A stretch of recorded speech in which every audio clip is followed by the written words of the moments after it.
Boa noite, boa noite.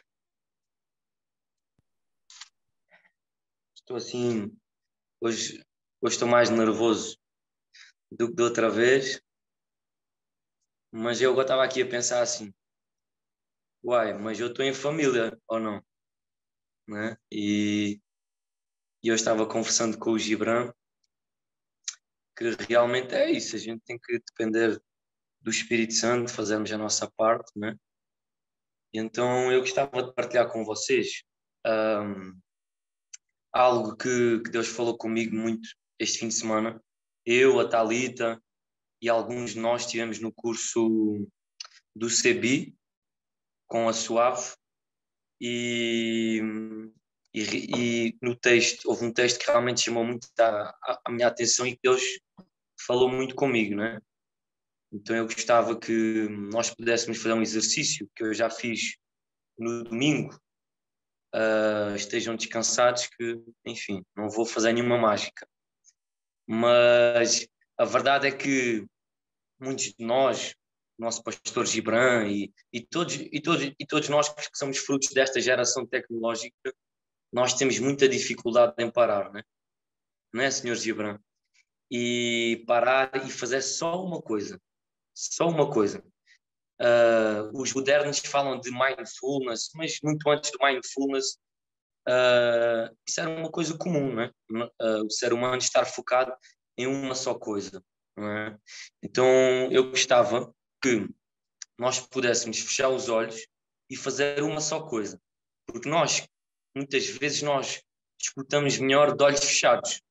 Não é? Não sei se vocês já repararam nesse exercício, mas quando nós fechamos os olhos, nós escutamos muito melhor. Não é? Então, eu gostava que nós pudéssemos fechar os olhos. As pessoas que estão com a câmara fechada, eu acho que deviam de ligar, né? Que não é muito justo. Mas tudo bem, vamos fechar os olhos. Eu não vou, estão tranquilos que eu não vou aparecer aí do vosso lado, aí no vosso ouvido, relaxem. Uh, uh, eu não sou o Timóteo, né, Thalita? Mas nós possamos fechar os olhos, parar de mexer no celular, parar de ver mil e uma coisas ao mesmo tempo que estamos aqui, YouTube, Instagram, o que for, não é? É muito difícil, eu sei disso, mas vamos fechar os olhos, respirar, aquietar o coração, e eu vou ler o texto da Bíblia, e é um exercício, que é o quê? Nós escutarmos a história e nós tentarmos fazer imagens da história, né? Imaginar mesmo a história, o ambiente, o lugar, as pessoas, para que nós possamos ficar como telespectadores de fora da história. Cada um tem o seu imaginário. Eu, por exemplo, eu estive em Marrocos, então o meu imaginário de deserto é Marrocos. Há uns que são mais ricos do que os outros e já estiveram nos lençóis maranhenses, então o vosso deserto vai ser esse. Então, mas que nós possamos realmente nos conectar com essa história e realmente trazer imagens daquilo que nós vamos escutar, está bem? Então fala assim, Marcos 6, Marcos 6:30. Os apóstolos se reuniram com Jesus e lhe contaram tudo o que tinham feito e ensinado. Então Jesus lhes disse: venham, só vocês, a um lugar deserto e descansem um pouco. Porque eram tantos e tantos os que iam e vinham que não tinham tempo de comer. E foram de barco a um lugar deserto e muito afastado. No entanto, muitos os viram partir e, sabendo disso, foram até lá a pé. Começaram a comentar uns com os outros, as fofocas boas, né, da comuna.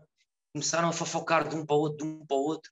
Olha, lá vai ter pão, olha, lá vai ter milagre, vamos, vamos, vamos. Olha, o nosso pastor Gibran, ele vai fazer com que a gente deixe de ficar carecas. Vamos lá, vamos lá, vamos lá, não vamos ter que pagar nada. Vamos todos a correr. Olha, eu estou gordo. O pastor Gibran vai fazer com que eu fique magro sem ter que fazer uma cirurgia. Vamos todos, vamos todos. Então todos foram em busca de cada um do seu milagre, dos seus sinais, vindos de todas as cidades. E eles conseguiram chegar antes do barco. Jesus foi de barco, os seus discípulos, e a multidão conseguiu a correr de todas as cidades, chegar primeiro que o barco. Quando Jesus desceu da barca, viu uma grande multidão e se encheu de compaixão, porque eram como ovelhas sem pastor, e começou a ensinar-lhes muitas coisas. Tentem imaginar o ambiente. Tentem imaginar o ambiente quando nós vemos uma coisa ao longe, no meio de uma multidão, no meio de muitas coisas que nos impedem. Nós imaginem, por exemplo, cada um deles viu Jesus ao longe, mas só que no meio tinha estrada, tinha caminho, tinha animais, tinha casas, e eles não queriam perder de vista. Não queriam perder de vista Jesus, dos olhos de Jesus. E a verdade é que muitos deles ficaram pelo caminho. Não é? Porquê? Porque eles, ao focarem só em Jesus, trombavam com animais, trombavam com pessoas chatas e arrogantes, entravam em contramão em muitas estradas, muitos caminhos, tiveram acidentes, porque eles só tinham os olhos em Jesus. Mas no meio do deserto, daquele calor, com fome, eles conseguiram correr e chegar antes de um barco. Eles conseguiram chegar antes de um conforto, sentados no barco, Jesus e os discípulos. Agora vocês podem abrir os olhos. Eu sei que vocês já estão aí super inquietos. Aqueles que têm a câmara ligada, né? E a verdade é que no domingo eu fiquei com esta imagem na minha mente, né? Eu não me lembro de nada do que a professora falou, sinceramente. Mas já ao escutá-la no curso que nós tivemos no CBI, eu criei essa imagem, né? Eu, há 12 anos atrás, eu fui salva-vidas, e uma coisa que muitos não sabem é que quando nós vamos salvar alguém, nós não nadamos da forma normal como se nada na piscina, né? Por exemplo, o crawl. Nós, na piscina, nós colocamos a cabeça debaixo d'água, né? Mas quando no mar o salva-vidas vai salvar alguém, ele não pode colocar a cabeça dentro d'água. Porquê? Porque senão ele perde de vista a vítima, né? Então, quando a pessoa vai a salvar alguém, vai sempre de cabeça de fora d'água, como os surfistas, né? Sempre de cabeça de fora d'água e sempre olhando para a vítima. A verdade é que eu imagino esse cenário dessa forma, que essa multidão viu esse Jesus e eles só colocaram os olhos nele, para não perder de vista a rota, né? Porque naquele tempo não tinha GPS, não tinha Google Maps, então eles não queriam perder o pão, não queriam perder os milagres, né? Então eles tiveram acidentes, muitos deles ficaram pelo caminho, muitos deles não chegaram lá, né? Muitos deles tiveram que entrar no terreiro, no quintal de muitas pessoas para encurtar caminho, né? E a verdade é que muitos de nós fizemos isso até chegar aqui, né? Tivemos que pisar lugares que incomodou muitas pessoas. Só que a nossa fome era bem maior do que as áreas restritas que a sociedade impõe. Não, esta é a minha propriedade privada, ninguém entra. Não importa se a pessoa tem fome. Não, não, não. A estrada foi delimitada para ir deste lugar a este lugar. Não importa se a pessoa tem fome e tem que encurtar caminho. Então, no meio desse episódio, no meio dessa correria louca, desse povo com fome, dessa multidão, como nós vemos muitas vezes nos estádios, talvez muita gente realmente ficou pelo caminho, teve acidentes, foi punido por entrar nos lugares que não devia, causou acidentes também, que muitas vezes nós com fome causamos acidentes. E eu quando falo de fome não é só a fome de comida, né? É fome de vida, estamos doentes, estamos perturbados, e a nossa fome de viver e de cura, muitas vezes atropelamos os outros, atropelamos muitas vezes a vida normal, rotineira, de quem só vive a sua vidinha e do nada, pum, trombamos com um doente na nossa cara. E mesmo assim só conseguimos ver, uai, este doente aqui me machucou na minha vidinha de trabalho, casa, mas eu não consigo enxergar que esse doente que me machucou simplesmente fisicamente, realmente ele está bem pior do que eu.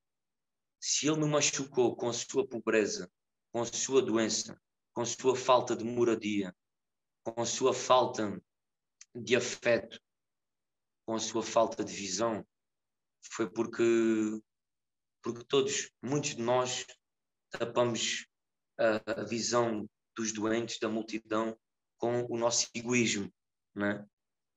Então, mas por outro lado, eu quero ver de outra forma, né? A verdade é que para mim a frase que ficou, que eu criei na minha mente foi: a fome chegou mais rápido que os donos do pão.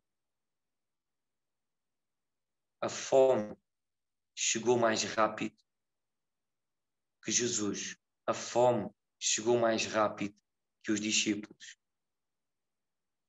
E eu gostava que o Brian pudesse partilhar aí umas fotografias.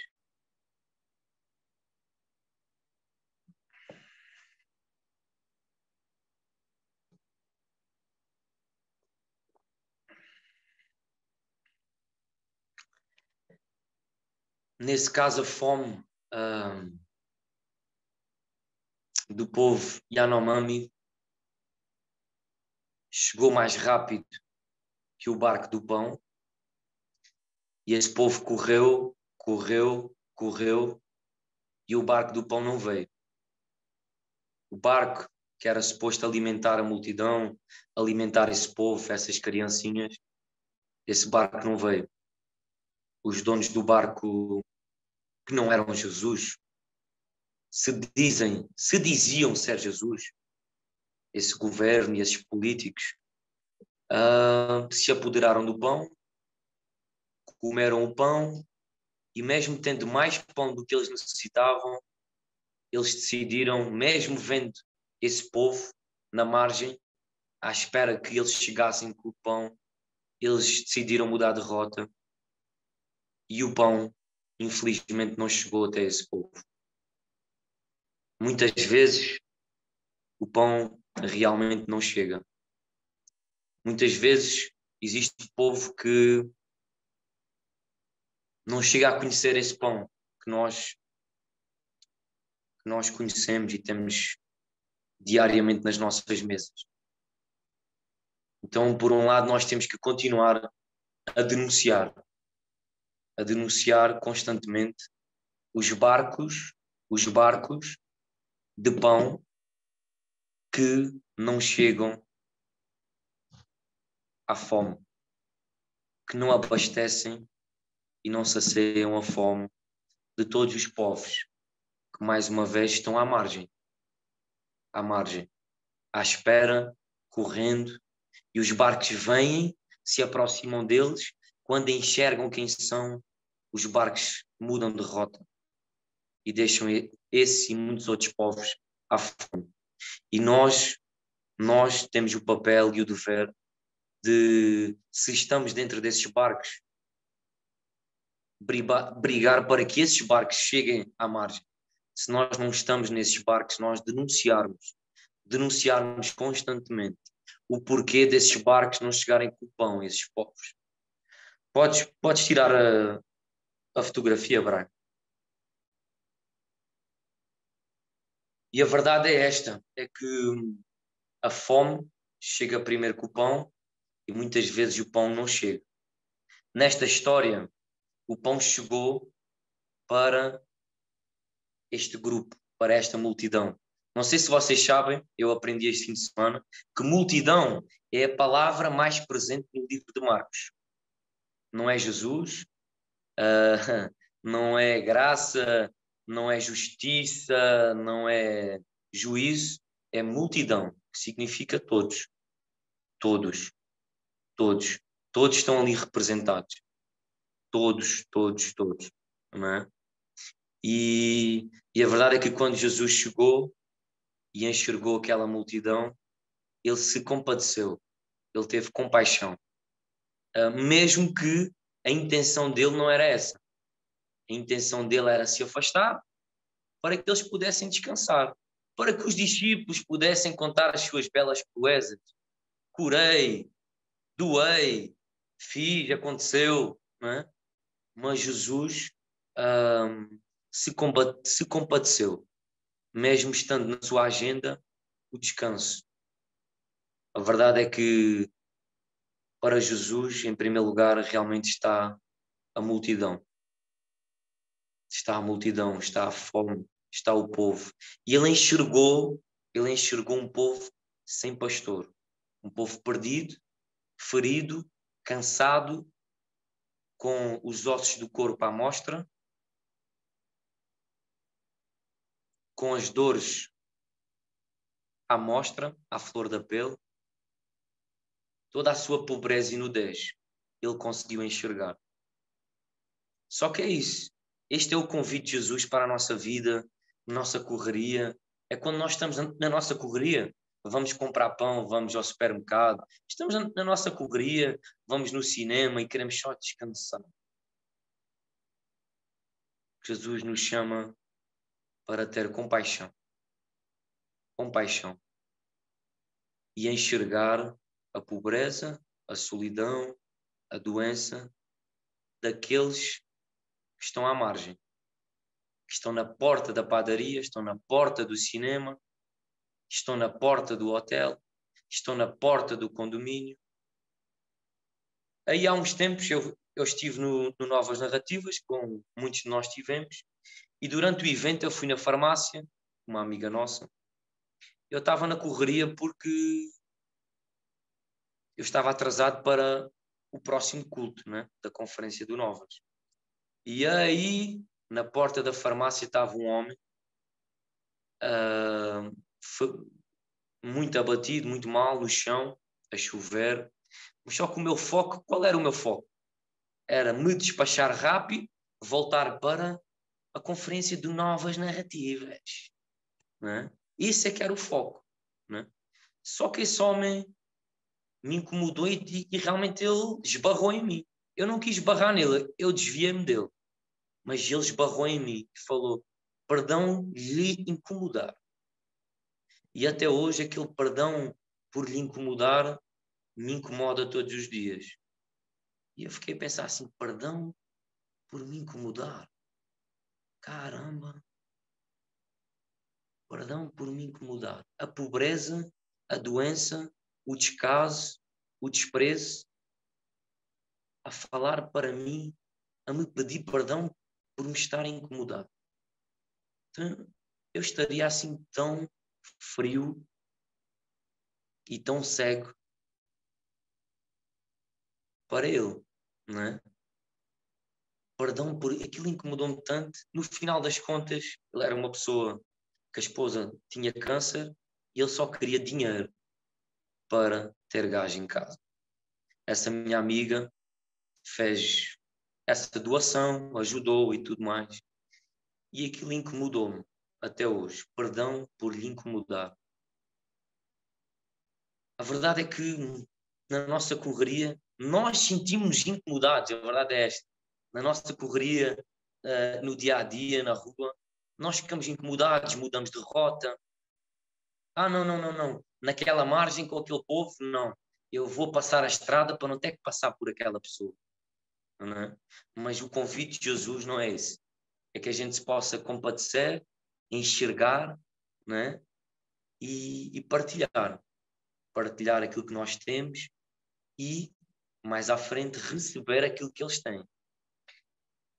Em Marcos 6,35, depois fala assim: Como se já tivesse ficando tarde, os discípulos se aproximaram de Jesus e lhe disseram: o lugar é deserto e a hora já está muito avançada. Despede-os. Oh, despede-os. A gente já fizemos o nosso serviço. Já fizemos o nosso cultinho, já pregamos, cantamos louvores. Agora manda o povo embora. Está na hora do povo ir à vida deles. De ir para casa, estou cansado. Montei o som, montei as cadeiras. Não, manda-os embora. E a doença deles, que isso é o mais importante, isso é o culto fundamental.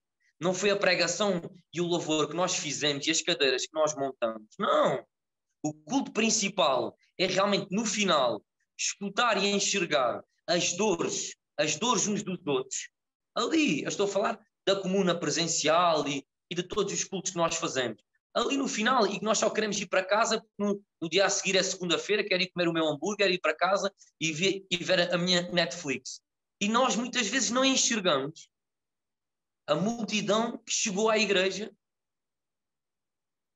e que realmente quer ser notada, quer ser escutada. E nós queremos os mandar embora. A paz do Senhor, irmãos, seja convosco e boa semana. Quando aqui realmente Jesus mostra, não, o mais importante do culto não foi aquilo que eu estive a falar. Aquilo que eu estive a falar alimenta. Mas agora o mais importante, o culto principal é, vamos dar um jeito de este povo ser alimentado, deste povo ser notado. E os discípulos não, eles que vão à vida deles. E a verdade é que em João 6, que relata a mesma história. Brian, tens aí João 6. João 6. Tenho, dá 2 segundos, peraí. E eles começaram a falar que não havia dinheiro e que não havia comida e que o outro tinha só 200 denários, 200 denários que equivalia a 200 dias de trabalho, enfim, as desculpas todas que nós damos. Nós temos 200 contos para ir num show, de trap, rap, funk, o que for, mas para abençoar um irmão ou uma irmã trans que está no hospital, sem família, sem comida, desprezada por tudo e por todos, e pela nossa igreja cristã, nós já não temos dinheiro, não, só 200 denários, tenho que pagar as minhas contas. Mas ontem foste num show de 200 ou 300 ou 400 reais. A verdade é esta. E o que é interessante é que fala aqui no versículo 8, João 6:8. Um dos discípulos de Jesus, André, irmão de Simão Pedro, disse: aqui há um rapaz que tem 5 pães de cevada e 2 peixinhos. Mas o que é isso para tanta gente? Mano, eu nunca tinha reparado nisso. Eu só reparei nisto ontem, quando eu fui na casa do pastor e roubei-lhe um livro, um livro fininho, e que falava dos excluídos, das histórias da Bíblia que nem têm nome. E eu nunca reparei neste rapazinho. Este rapazinho tinha 5 pães de cevada. A cevada era o pão do pobre, porque o pão de pessoas mais abastadas era de trigo. Então ele estava ali no meio da multidão, sendo pobre, talvez tentando fazer um negócio, como o Sandro Galazzi fala no livro, talvez, ele sabe que estava no meio do pobre, ele sendo pobre, isso acontece, a vender uma balinha e tal, a tentar fazer o seu, para ganhar o seu. Mas a verdade é que ele escutou as palavras de Jesus e houve ali uma metanoia. Eu vim aqui numa de talvez fazer negócio, mas também atrás do milagre, mas fazer negócio, como isso acontece no meio da multidão. Mas a verdade é que eu, ao escutar as palavras deste homem e ao enxergar a multidão, que eu sou parte dessa multidão, ele enxergou que aquilo que ele tinha para fazer negócio, que era pouco, poderia realmente abençoar aquelas vidas e aquela multidão. Então a verdade é que muitas vezes, nem sempre, não me levem de forma literal, mas a verdade é que muitas vezes a fome corre mais rápido que o pão. E quando a fome corre mais rápido que o pão, quando chega à outra margem à espera do pão, ela muitas vezes vai enxergar que o pão está no meio da fome. O pão estava no meio da fome. Jesus trouxe as palavras, mas quem trouxe o pão, quem doou o pouco que tinha para fazer negócio, não foi os discípulos, não foi os, os grandes apóstolos, não. Foi alguém que estava no meio da fome, no meio da multidão. Não é?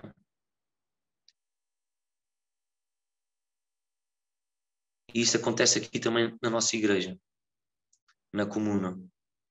Que nós possamos enxergar isso no meio de nós. Muitas vezes nós vamos à igreja com fome e na expectativa que só o Gibran do Instagram, só a Thalita, só o Pedro, só a Esther, a Lorraine, a Paula, só as pessoas que estão na organização é que são o pão. Mas quando nós chegamos e se realmente abrirmos bem os nossos olhos, nós vamos reparar que podemos ser pão uns para os outros. Podemos ser pão para o Gibran.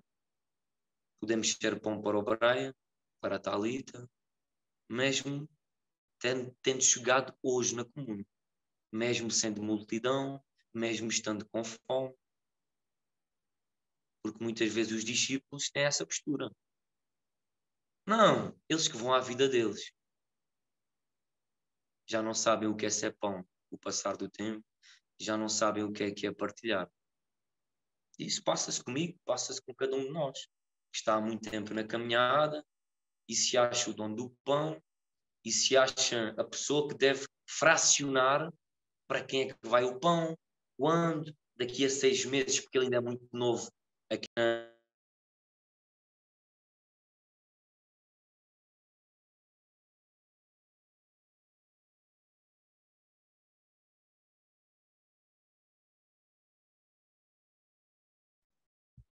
Acho que o Pedro caiu, né? Eu tava tentando entender se era o Não, meu computador ou se era o Pedro. Mas é ele. Ah, voltou? não. Caí. Tinha caído, mano, mas ressuscitou aí em menos de 3 dias. Glória a Deus. Então, uma coisa que realmente eu gostava que a gente pudesse refletir e pensar é sobre isso. Que muitas vezes o pão vai vir e virá dentro de nós. Eles fizeram rodas. Jesus falou, assentem-se e fizeram rodas. Isso chama muita atenção, porque nós no culto, a gente cultua a Deus de costas uns para os outros. Mas ali eles fizeram roda para quê? Para se enxergarmos aos outros. Porque só assim é que eles iriam ver as olheiras, os ossos de fora, para ver há quantos dias é que o outro não come, a roupa um do outro, o olhar mais carregado um do outro. Então Jesus nos chama para rodas, para nós nos enxergarmos a nudez, a pobreza, a falta de nutrição, a falta de amor, a falta de apoio, a falta de ouvidos. O convite nesta noite é esse. Que nós adoramos a Deus de costas uns para os outros, em filas, e que nós possamos tocar no ombro. Porque só ao tocar no ombro nós já vamos sentir a carne que falta ou a carne que tem a mais. Que a gente possa tocar no ombro da pessoa que está à nossa frente e convidá-la a se virar para nós. Que esse é que é o verdadeiro culto. Esse é que é o partilhar do pão.